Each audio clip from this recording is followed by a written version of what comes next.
Hi, everyone. Welcome back to the first Mindleft interview in about 5 months. It's the second one this year. Our first one was in January. Today, I have an interview with Alex from SoundMind. Alex, I just want to let you know that this is actually the fifth interview I've done, but it's the interview that I've been most nervous about. Not because of you. Really?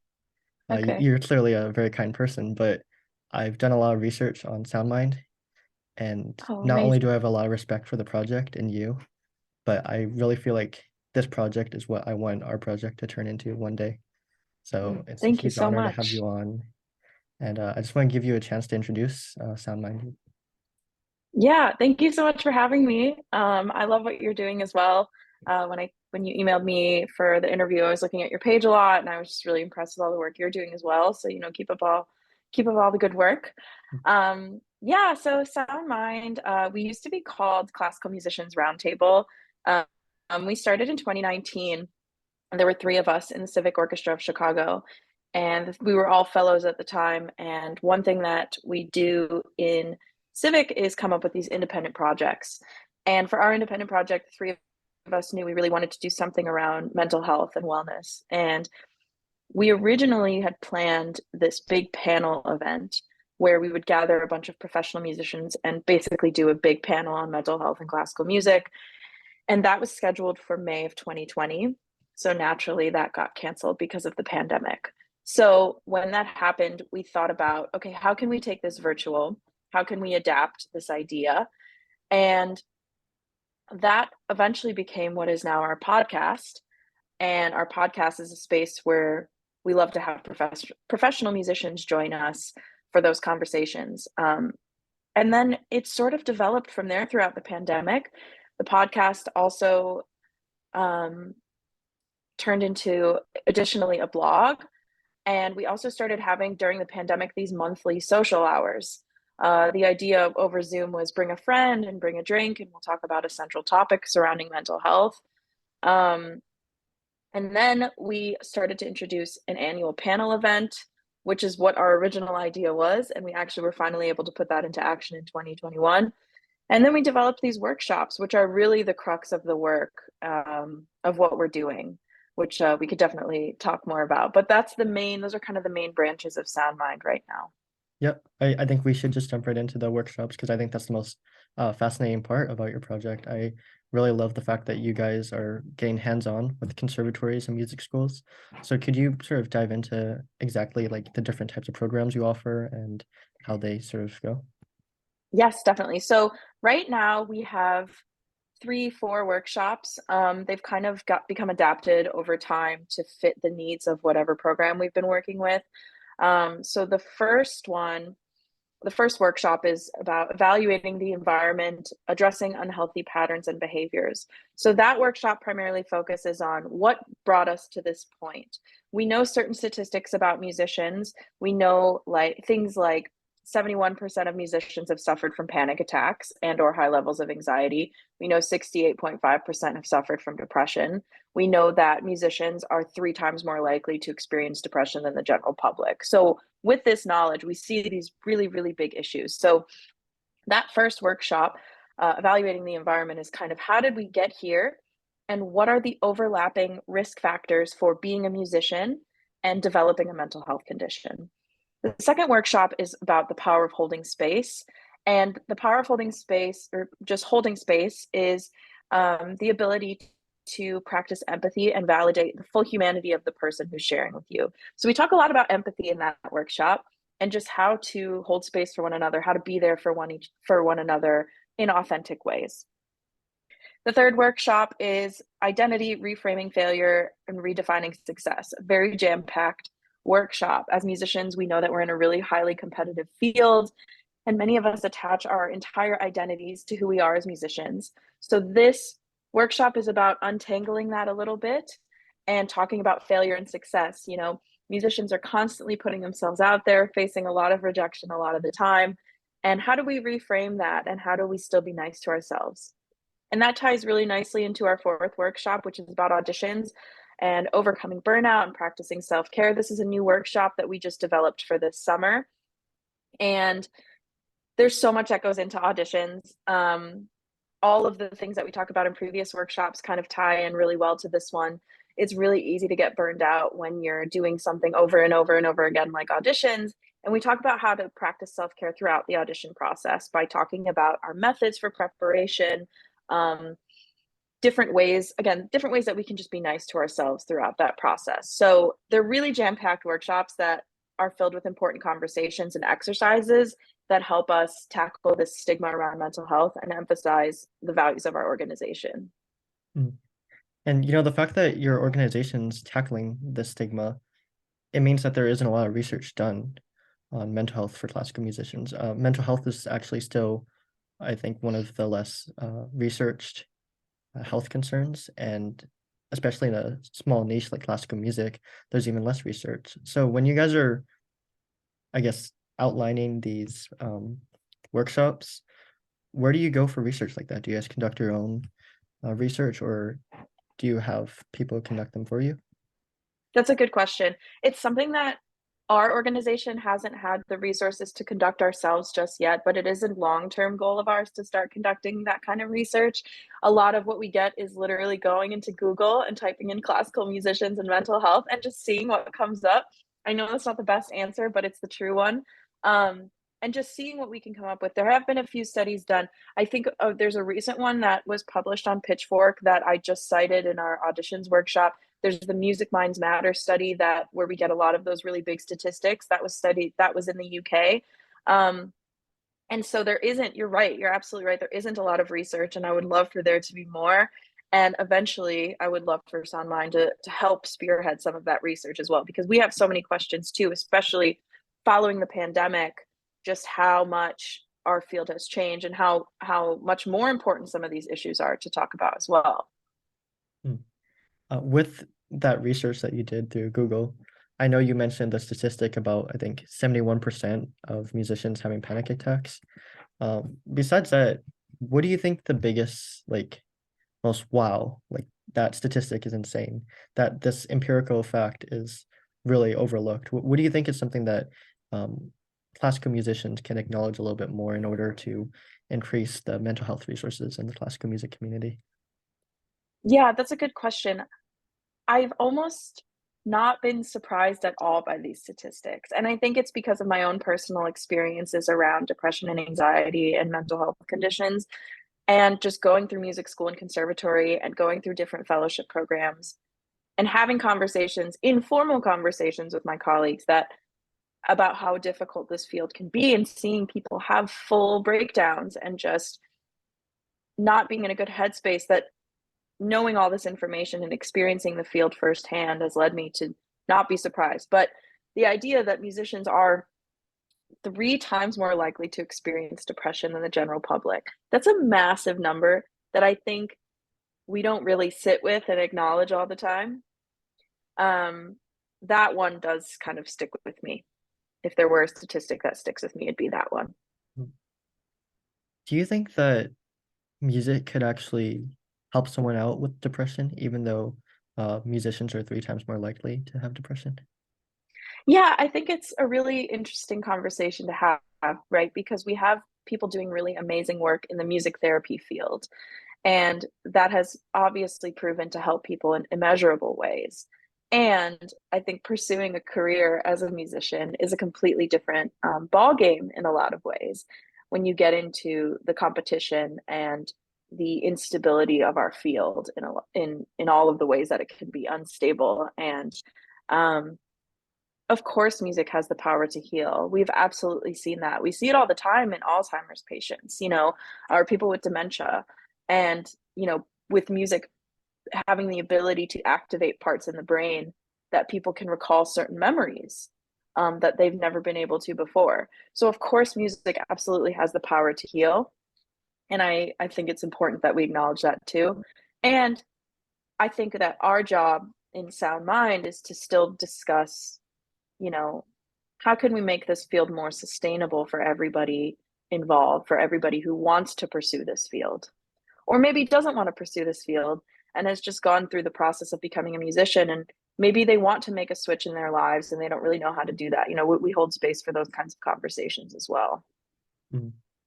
And when you say people wanting to like pursue a music or a career in music, um, I think that for a lot of people, I'm going into college now. I haven't started yet. I know that a lot of my Mhm. friends were considering doing music, very talented musicians. But like you said, there's a lot of instability in classical music. And I think that that's probably one of the biggest factors in mental health for musicians, putting everything you have into your craft just to not be able to afford housing. With So little guarantee. Right, very little exactly. guarantee. Sorry. Mhm. Uh, you go ahead if you have something. Yeah, just I that's what it's exactly what makes it so difficult is, you go to school to say become a doctor or become a lawyer or become a lot of different other things, even business school, many other degrees, many other majors. And while it's still difficult in the job market, it's when you think about you're still going to get a job at the end of the day if you're in one of those other fields. Those are still needed in the world, and not that musicians aren't needed. It's not That's not what I'm saying. It's just that it is so highly competitive when we're talking about winning a job in an orchestra specifically, um, versus, I mean, think about how many people apply for one orchestral position. I play flute, and you can get 300 people to apply for one position, and obviously only one person can win the job. And even then, sometimes you still see that an orchestra audition can end in a no hire. And again, super unstable. And so it can be really difficult for musicians to find their footing. We want to be that resource for them to be able to do that and help them through this difficult time. And also help them feel after an audition, if they don't win an audition, that their whole life, that everything they've worked for still matters and is still important. And we want to make sure that they feel valued, even if they don't win an orchestra job. What do you think is a good way for musicians to reassure others and themselves that even if things aren't going their way in their career, that things can still work out and that their hard work isn't going to waste? It's interesting that you asked me this question because I'm going through a bit of this right now myself, to be totally honest, where I've been in school in these fellowship programs for a really long time and haven't won a tenure track position yet myself. And so I'm even starting to ask myself those questions of, okay, what am I going to do next? Do I keep going? Do I pivot? Um, what does my voice as an artist mean in this world? And I don't have all the answers, but I think musicians can ask each other, and people, not just musicians, can ask each other, how can I support you right now? Some people need advice, some people just want an ear. And I think asking that question of how can I support you right now is really powerful. It eliminates a lot of miscommunications and conversation. Um, and it really opens the door for the person to get what they need from another person in a conversation. Another question we ask each other a lot in Sound Mind is, how's your head and how's your heart? We like to start our meetings that way. And I love that question just because, again, it opens the door for honest communication. Because when somebody asks you normally, how are you? What do you normally say? You say, Okay, good. How are you? I'm okay, I'm good, I'm fine, how are you? It's not necessarily an honest answer. But if somebody asks you, how's your head and how's your heart? You think about it and you're like, oh, whoa, let me get in touch with that for a second and actually think about how I'm feeling. And it's less automatic and it's more authentic. Um, and I think those are two ways that not just musicians, but people can take care of each other a bit better. Mhm. Thank you for that. I Mhm. want to shift the conversation back to SoundMind since you sort of talked about that way that you guys start off with your meetings. And I looked at your website, and SoundMind emphasizes the values of vulnerability, hope, inclusion, compassion, and empathy. How do these values manifest in your programs and initiatives? And how do they contribute to creating a supportive and empathetic community for musicians? Yeah, I think a lot of this again comes back to our programming, right? So our podcast, for example, is a space for those professional artists that we look up to share their stories around mental health and classical music. And I think our blog is a space for people in our community, our friends and our peers, to talk about their experiences. The social hours are an informal way for all of us to kind of get to know each other better and get to know our communities better. The workshops are obviously the crux of our programming, And all of these things boil down to conversation, starting conversations, initiating conversations, ending stigma around certain topics. We've talked about things like medication. We've talked about finding therapists. How do you do that? Where do you do that? People have never done these things before, whereas we have members of our team who are really experienced in these things, whether that's taking medication or finding a therapist or just feeling so lost and not knowing what's next. You know, it's all around conversation and providing a safe space for people to experience whatever it is they're experiencing and validate that humanity, validate that experience for them. And that is so huge because music schools, and I've had a very good education and I'm so grateful for my education and my teachers. And music schools can be a really toxic place, and there can be a lot of holdover from old traditions of you practice and you practice and you practice and then you win a job. And it's not really that simple. And I think that mindset can be a bit limiting, and it works for some people, and that's fantastic. But I would argue that it doesn't actually work for the majority of us. A lot of us need lives outside of music in order to feel like a whole person, Right. like including things like exercise, making time for relationships, making time for hobbies. When you ask a lot of musicians what their hobbies are, they don't have an answer because they don't have hobbies. And I just think that's so crazy. And I was guilty of that too. And so there's this mindset that you have to give everything you can in order to be a successful musician. And of course, it takes a lot of hard work, but I think you also need to save parts of yourself. And I think we emphasize these values, to get back to your question, throughout all of our programming in a lot of different ways that mostly just revolve around having conversations exactly like the one you and I are having right now. Great. Thank you.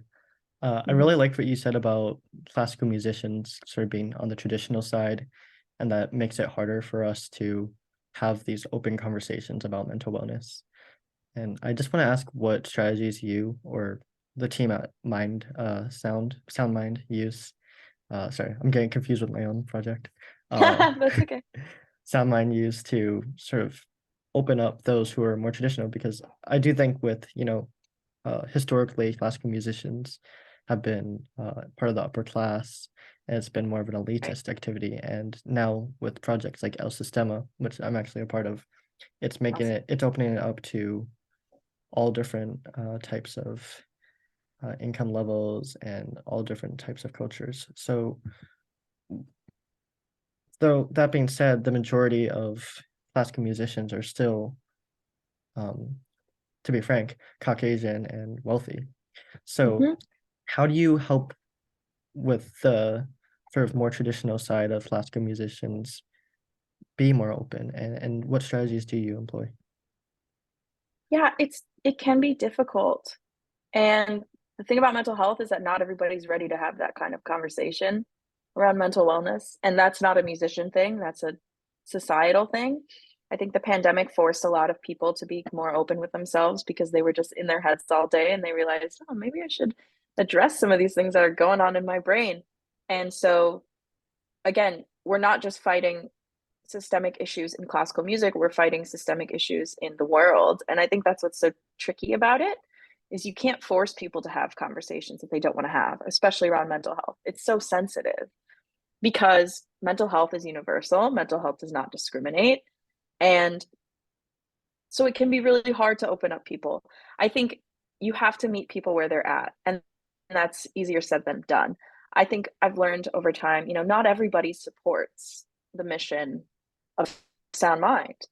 And that can be a hard pill to swallow, something you've worked very hard on and feel really passionate about. But again, you can't force people to have these conversations. You can only try to meet people where they're at and try to find, that connecting tissue, maybe something that connects you to the other person. Because everybody has mental health. Again, mental health doesn't discriminate. And, being closed off doesn't make them bad people. But all we can do is help the people who might be ready to have those conversations and put our stories out there and hope that people will connect to them in some kind of way.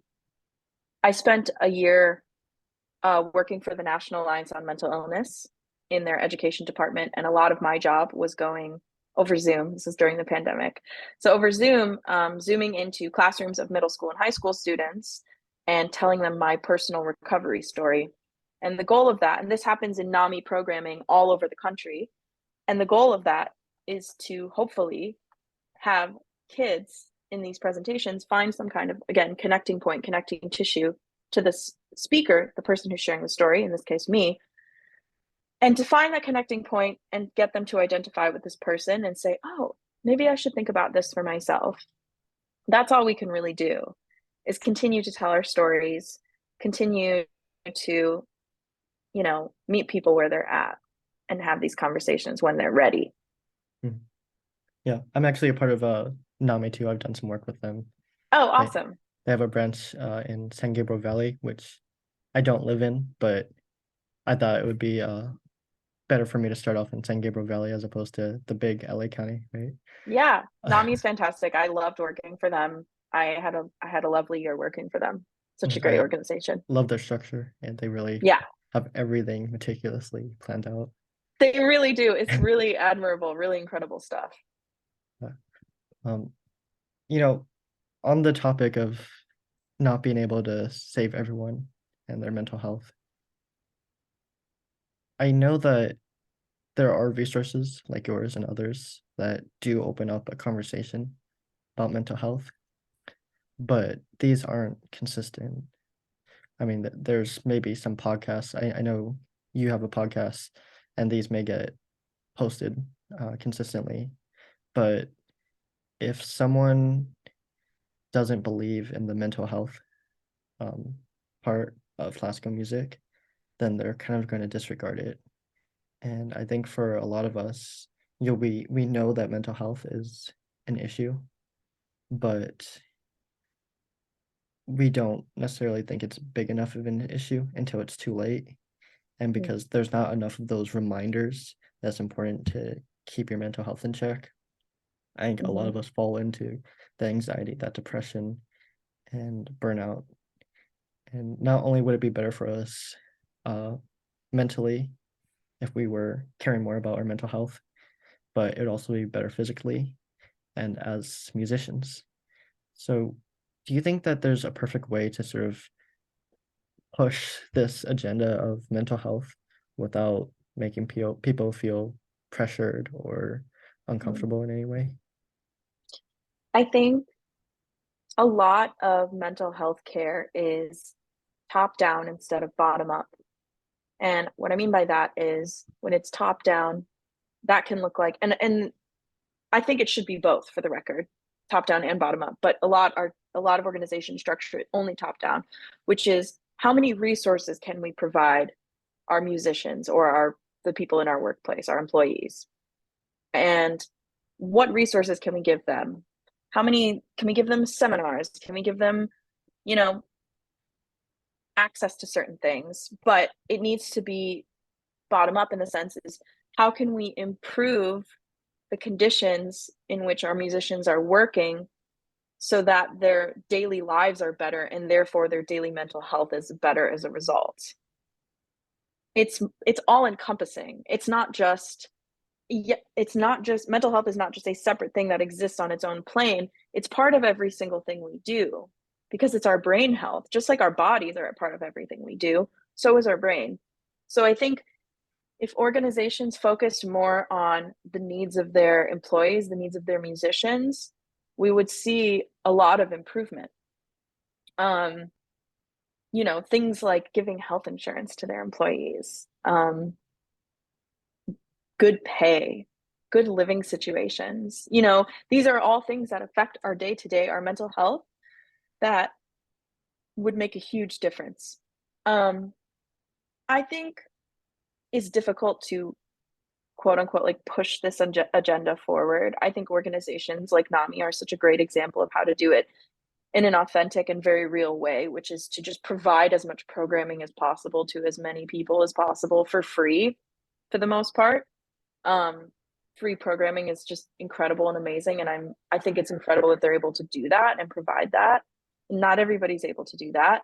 Um, and I think one great thing about NAMI's setting an example doing is just the fact that they have chapters all over the country, they're really in their communities, Mhm. really immersed in their communities. And I think that's such a beautiful thing.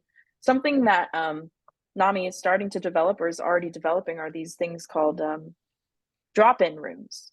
And basically, they're a place where if you're feeling like, well, you don't have to be in a crisis, but if you are in a crisis and you don't want to go to a hospital, it's a place that you can go where there are not clinical mental health counselors, but people with clinical training um, that can be present with you and help you work through whatever crisis you're going through. It's an amazing idea. I mean, instead of when you're having a mental health crisis, anytime you're talking to a therapist or anybody, you look it up online, I'm having a mental health crisis, they tell you call the emergency line or go to your nearest emergency room. This is in between. Maybe you're having a crisis, but you're not feeling suicidal or you're not, you just want a space to feel safe and talk to someone. That's what these drop-in rooms are for. I think those are amazing examples of ways you can help your communities from inside out and outside in. Hmm. Yeah, I also agree that, expanding the projects like yours to more schools, conservatories, orchestras would be really great. I know that you guys worked with the New World Symphony, which makes a lot of sense. I mean, I know what the New World Symphony's mission and all that they aspire to be. It would make sense that they would have a strong emphasis on mental health, but maybe more conservative conservatories such as New England Conservatory or East. I'm just I have no idea what they do, but I'm just saying, most schools, most conservatories, most orchestras don't provide these programs to sort of work with their musicians. And you know, I'm not going to ask you how that can change because, of course, we don't know the answer, and we can try our best to try to expand on that. Um, we are running low on time, so I did want to Yeah, sort of ask you some questions more personal to you, just sure. for my own interest, because I looked at Yeah. your biography and it said you played with the Chicago Symphony and as a soloist with Yo-Yo Ma and as a cellist. Uh, not only are you living the dream for your Sound Mind project, but you're also living my dream as a performer. So I was just kind of interested in how that went.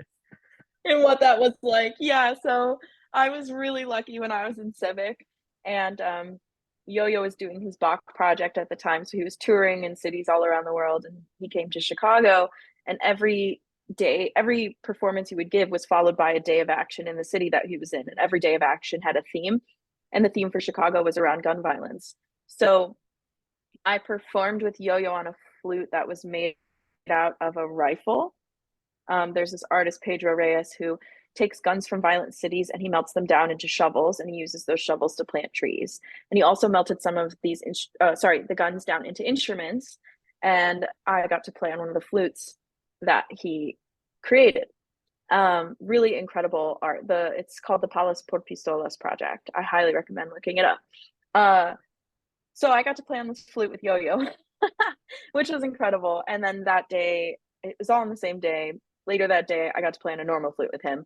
And with the Civic Fellows, we did some Brandenburg Concerti on the Riverwalk in the city, which was amazing, amazing day. I mean, I've been fortunate to work with Yo-Yo a couple times now through Civic because he used to be the creative consultant with the Chicago Symphony. So he was around Civic quite a bit. And he was just here for our New World Gala this past season. So it was really cool to see him again. Yeah, he's an amazing human. I feel very lucky to have been able to work with him. Yeah. When you played with the Chicago Symphony, how would you say the mental health resources there were? Yeah, so when you're in Civic, sometimes you get opportunities to sub with CSO, which is really exciting and really, really fun.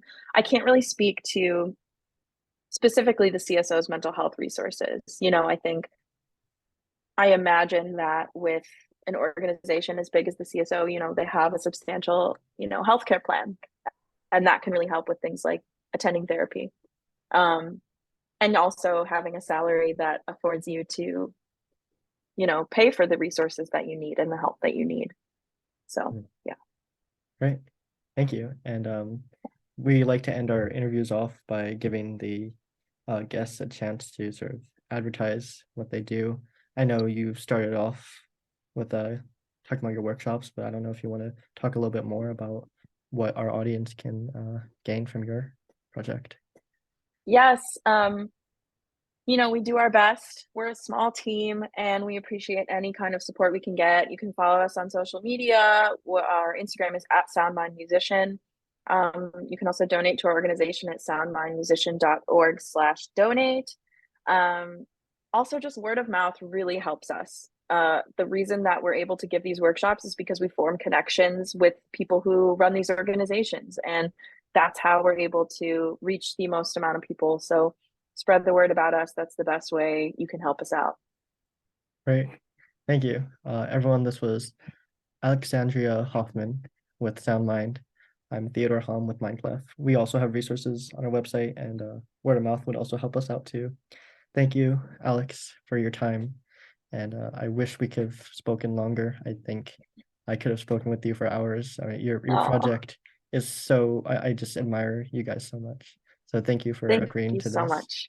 Thank you. Thank you for having me. It was really fun.